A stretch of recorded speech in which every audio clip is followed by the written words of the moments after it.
Aujourd'hui, on va se poser des questions sur la vie, le monde pro et le business.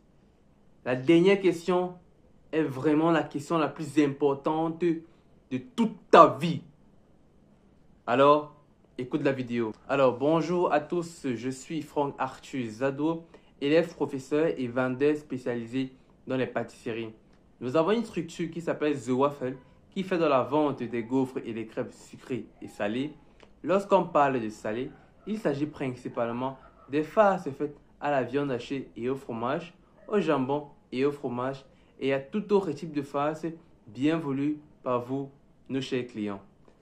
Alors, la première question qu'on se posera, c'est par rapport à une situation qui pourrait arriver.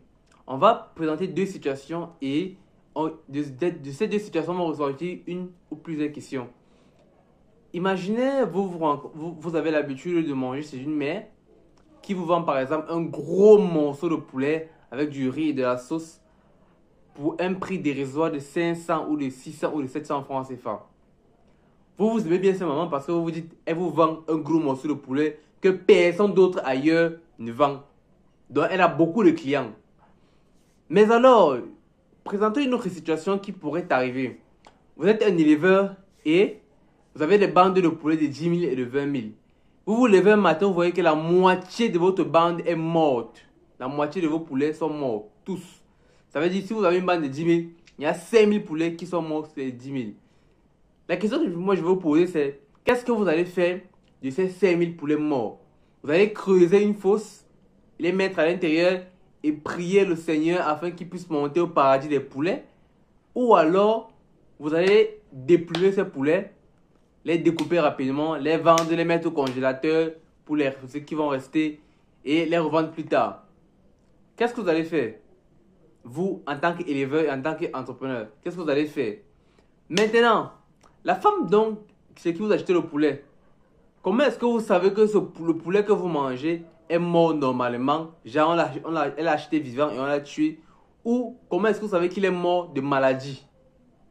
Parce que c'est une question que moi, il faut beaucoup se poser lorsque vous voyez des prix bas par rapport à un service ou un produit. Il faut vous poser qu'est-ce qui est derrière. Vous voyez, on vend un morceau de porc à 200. Attention, le morceau de porc là, vous êtes sûr que c'est le porc que nous on connaît là qui est mort normalement ou bien c'est un porc qui est mort d'une maladie qu'on ne connaît pas. Parce que ce qu'il faut comprendre, c'est que le premier médicament de tout être humain, c'est son alimentation. Parfois, vous avez des maladies que vous ne comprenez pas parce que vous mangez des choses qui ne sont pas aussi contrôlées. Ça, c'est pour la première question. La deuxième question, en fait, concerne les communautés. Il y a une communauté dans la ville qui a pour habitude de faire tout dans cette communauté. Généralement, ils font le soya, ils ont les business ensemble, ils tournent leur argent ensemble, ils font tout ensemble. S'ils veulent le bois, ils cherchent un membre de leur communauté, ils achètent le bois chez eux. S'ils veulent faire les achats dans une boutique, ils vont aller faire les achats au marché, dans le marché, et dans le marché, ils vont chercher la personne qui est dans leur communauté, qui est dans ce marché. Ils vont faire les achats chez cette personne. Alors, pourquoi est-ce qu'on ne pourrait pas le mettre à grande échelle? Et pourquoi, si on le met à grande échelle, qu'est-ce qui va se passer?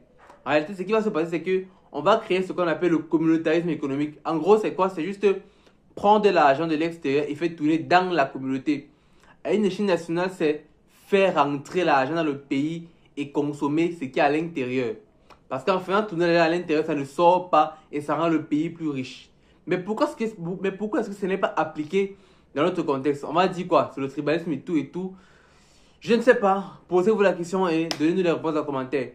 Et la dernière question, ça concerne le monde universitaire. Pourquoi est-ce que beaucoup de gens qui ont les licences, les masters, les doctorats en fac n'ont aucune expérience professionnelle?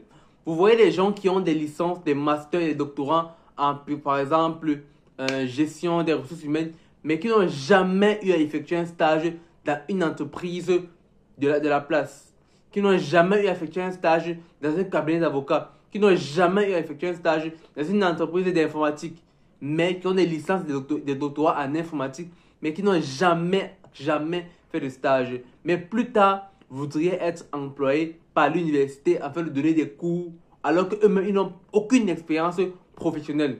Pourtant, se dirige vers l'approche par compétence où on voudrait que les gens aient la compétence afin de pouvoir s'auto-employer plus tard. Mais comment est-ce que quelqu'un qui n'a aucune expérience professionnelle peut vous conseiller ou peut vous donner cours sur une approche basée par compétence qui prône l'entreprise?